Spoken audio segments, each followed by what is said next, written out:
Plants vs. Zombies is, without a doubt, one of the greatest tower defense franchises ever created. A game that shaped the childhood of many, possibly yours as well. But among all its peculiarities, there is one element that rarely gets the attention it deserves. Crazy Dave. His name alone hints at his eccentricity, but there's something more, something that goes unnoticed. Subtle details that, when carefully analyzed, reveal that Dave may be much more than just a comedic character. No, he is not a zombie. That theory crumbles with a simple visual comparison. But what if I told you that Dave is not the hero we think he is? What if, behind his bizarre behavior, there was something far more disturbing? Today, we will examine the evidence suggesting that Dave doesn't actually care about his plans. On the contrary, he may be a true maniac. Welcome to the Maniac Dave Theory.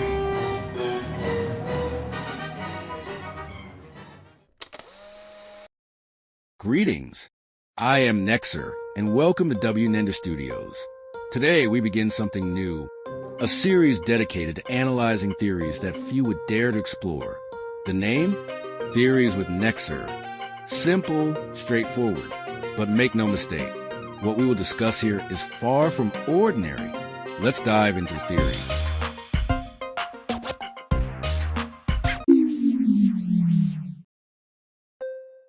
Crazy Dave is one of the most peculiar characters in Plants vs. Zombies.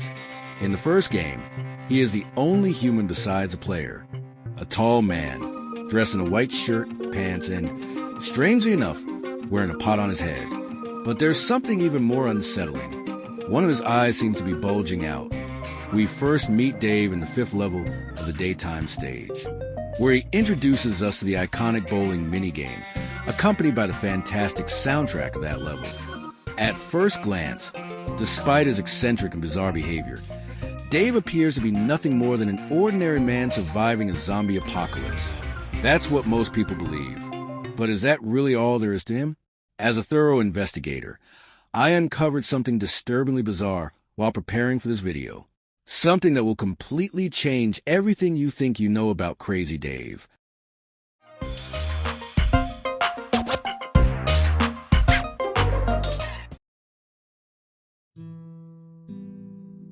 The shovel, an ordinary tool, yet essential in Plants vs. Zombies.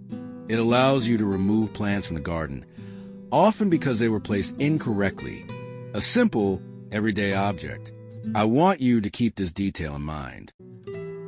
But before we return to it, let's talk about something else. Explosive plants. Cherry bombs, potato mines, jalapenos.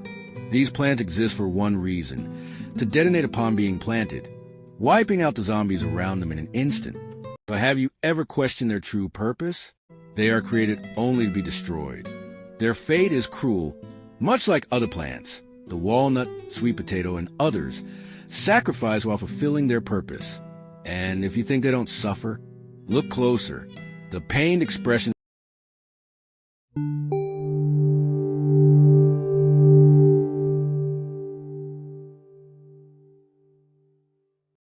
Hi, Nenders. How are you all doing? W Nender Studios needs a little push from you, just a tiny one, like just $1. That's right. With just $1, you can be part of something way bigger than you think. It's not just a donation, it's an invitation. You'll be helping the channel grow and supporting a brand new indie game studio that's just getting started. And guess what you get in return? VIP access to our Discord server for the new game we're working on, The Sugarcane Field Killer, a chilling little horror story packed with mysteries and, well, let's just say it's strangely connected to the channel. Inside the server, you'll get to see everything: notes, images, videos, secret teasers, trailers, playable betas, and even exclusive surprises. And of course, the full game, totally free, with special bonuses, all for just $1. So if you're into that eerie vibe full of suspense and spine-chilling theories, come join us, support the channel, and get ready to savor a fresh story, straight from the sugarcane fields. They make when being eaten suggest otherwise, a tragic destiny, to be created only to be devoured alive. And worse yet, the Explodo nut takes this agony to another level. Its face is pure suffering, trapped in an endless cycle of being consumed alive, only to self-destruct moments later. If you believe that explosive plants somehow regenerate after detonation, much like Bomb from Angry Birds, you might have a point. After all, in a recent animation by Laura Shijihara, the original composer of the game's soundtrack, we see the jalapeno survive its explosion, appearing afterward with nothing more than a bandage. But there's a problem. That animation isn't official. It wasn't created by PopCap, the company behind Plants vs. Zombies. And if we examine the mechanics of Plants vs. Zombies 2, we find something far more unsettling. In special levels where losing a certain number of plants results in failure, using an explosive plant is counted as a loss. And if that's not convincing enough, look closely at the Potato Mine's explosion animation. It doesn't simply vanish. It's blown to pieces. So yes, canonically they die. There are also plants whose very purpose is to be devoured alive by zombies.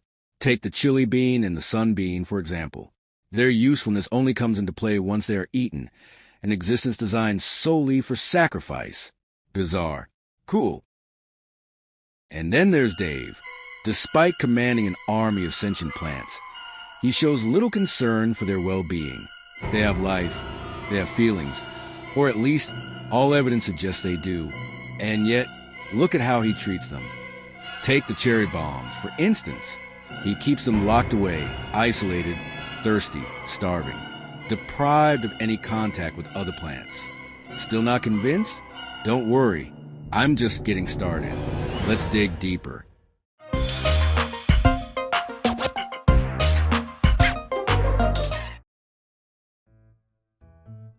At the beginning of Plants vs. Zombies 2, Dave asks the player for some hot sauce, claiming he needs it for his taco. He eats the taco, and then he wants to eat it again. To achieve this, he calls upon a time machine, Penny, a van seemingly controlled by an advanced AI.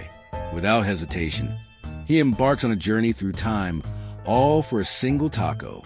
Strange, isn't it? Dave has always displayed bizarre behavior, but this seems excessive even for him. If he has the intelligence to build a time machine, then he must also understand the risks involved, paradoxes, distortions, temporal fractures. So why risk it all? Why jeopardize not just his own fate, but the fate of everything for something as trivial as a taco? It's not as if he couldn't simply make another. This isn't just an obsession. This is a mindset of someone who disregards the consequences of his actions. Someone willing to do anything, sacrifice anything, to get what he wants. Perhaps tacos are more than just food to him. Perhaps they are an escape, his way of coping, a relic from a time before madness took hold, a time when he lost something, or someone when the apocalypse began. His only refuge in the face of fear, despair, and grief. And this particular taco, it was perfect.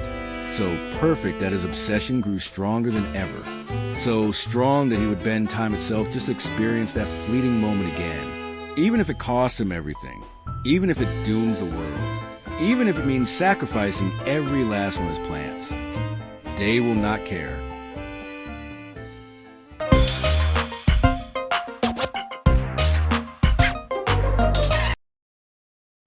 Strange behavior is nothing unusual for Dave. It's expected, it's normal, but some of his actions cross a line. Take, for example, his apparent enjoyment of scaring people in the fog. At first glance, it may seem harmless. After all, he and the player are neighbors. No real issue there, right? But think, there's a zombie apocalypse happening outside. The world is crawling with the undead. Survival is everything. And yet, Dave seems completely unbothered. More than that, he willingly ventures out, at night, into the fog, surrounded by zombies. Is this bravery, or is it something else? Perhaps he isn't seeking survival at all. Perhaps he walks into the mist not because he has no fear, but because he wants to be taken. Yet, for some reason, death never comes.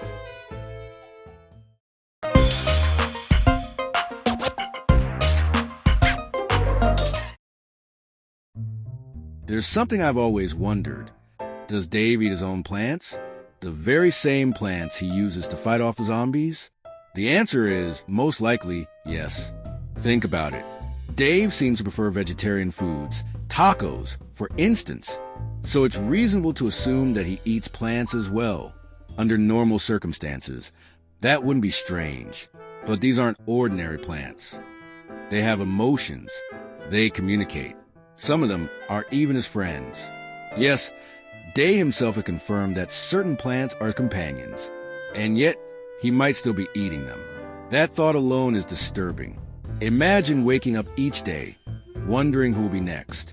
Who will be taken from the garden and placed on a plate? Who will be devoured by Dave or by the zombies? One way or another, whether by their so-called protector or by the undead, these plants are doomed to suffer. Still don't believe me? Then see for yourself. Insert clip of Dave saying he want to crack open a walnut. Did you hear that? Dave was ready to eat that poor walnut. Not for survival, not out of necessity, but simply to satisfy his hunger, to seek his escape. Even with countless other food options, he still chose one of his own creations, his own friends. Pity the plants, for even their master cannot be trusted.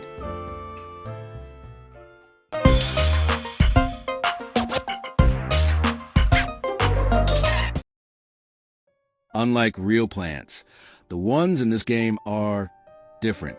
They shoot peas. They explode. They have eyes, mouths, emotions, things that should be impossible, which leads us to one.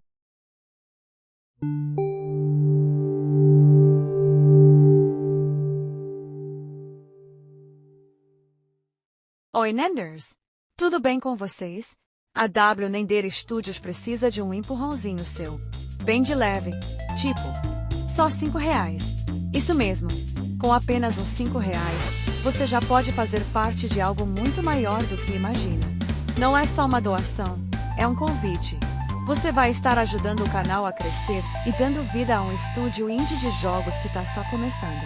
E sabe o que você ganha com isso? Acesso VIP ao nosso servidor do Discord do novo jogo que estamos criando, O Assassino do Canavial, um terrorzinho delicioso, recheado de mistérios e bem, digamos que a história tem ligações bem curiosas com o canal. Lá no servidor, você vai ver tudinho, anotações, imagens, vídeos, teasers, trailers secretos, betas jogáveis e até surpresas exclusivas. E claro, o jogo completo, totalmente grátis e com bônus especiais, tudo isso por apenas R$5. Se você curte aquele clima sombrio, cheio de suspense e teorias de deixar o cabelo em pé, então vem com a gente. Apoie o canal e prepare-se para saborear uma história que tá fresquinha, direto do canavial. One conclusion. Someone created them. According to some games, they were developed by the Bloom and Doom company. At least, that's what the seed packets say. If that's true, then Dave is nothing more than a distributor. A simple man trying to make a living in a zombie apocalypse. Or is he? Because in the comic Plants vs. Zombies, Lawmageddon, a shocking truth is revealed. Dave Crazier is the creator of all the plants. And that changes everything. This revelation connects directly to the first piece of evidence. Dave isn't just some eccentric survivor. He is the twisted mastermind behind it all. He designed the self-destructing plants. He engineered the ones meant to protect. And he deliberately created those whose only purpose is to be eaten alive. What kind of mind thinks like this? What kind of person creates life only to watch it suffer? This is no different than raising a guard dog and attaching a bomb to it, just in case an intruder gets too close. But it's worse, because these plants feel. They experience pain. Dave gave them eyes, mouths, expressions. So why didn't he remove their ability to suffer if he truly...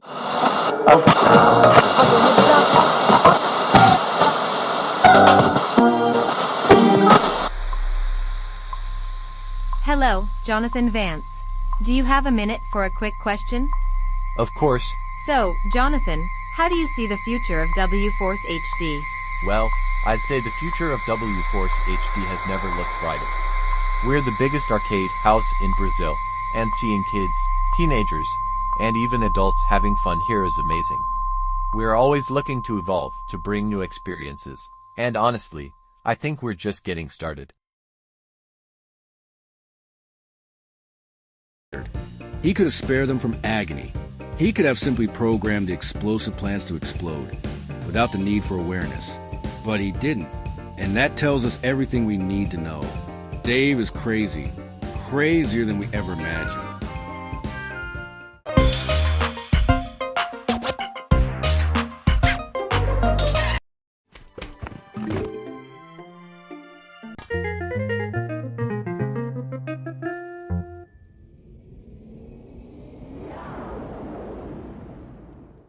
Now, let's go back to the shovel.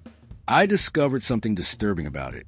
Not the shovel itself, but what happens to the plants we remove with it? For a long time, I had a question in my mind. Where do these plants go? Maybe you think they are sent to the Zen garden, a peaceful place where they can recover, be watered, and nourished with fertilizer, a place of rest. But what if I told you that's not where they go at all? In fact, I believe they go straight to the trash. That's right. While researching for this video, I found something horrifying. In a certain Plants vs. Zombies music video, there's a brief moment, barely noticeable, where we see something strange.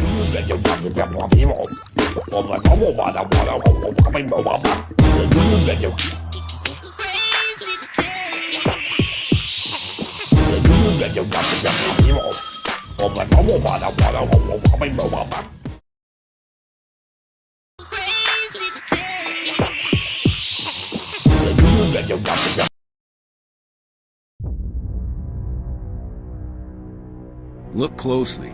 There it is. The proof. The plants are thrown in the garbage. This is beyond bizarre. Zombies in the trash? Makes sense. They're the enemy. But the plants? The same plants that fight for survival? That defend their home with everything they have? They aren't even given the dignity of proper disposal. They don't return to the earth as compost. They aren't repurposed to help new plants grow. No, for Dave, that's not enough. Now imagine this. You're a soldier. You fought alongside your comrades, risking everything. And beside you is a trash can filled with the bodies of your fallen allies, your friends, thrown away, forgotten, no honor, no respect, nothing. This is indefensible.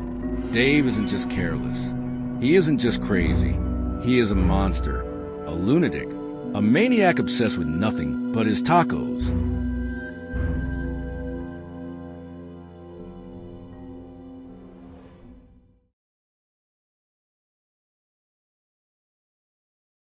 So, what did we uncover today? Plants made to suffer, to explode, to be eaten alive. A creator who shows no empathy, who tosses his creations into the trash, who hides behind a pan and a taco. But the truth? It always finds a way. Dave isn't just eccentric. He's the architect of a cruel system. Pain disguised as strategy. A smiling manipulator in the middle of the apocalypse. And maybe he's not alone in this. Maybe there's more behind gloom and doom. Maybe Penny knows more than she lets on. But that's a theory for another time. Nexer, signing off.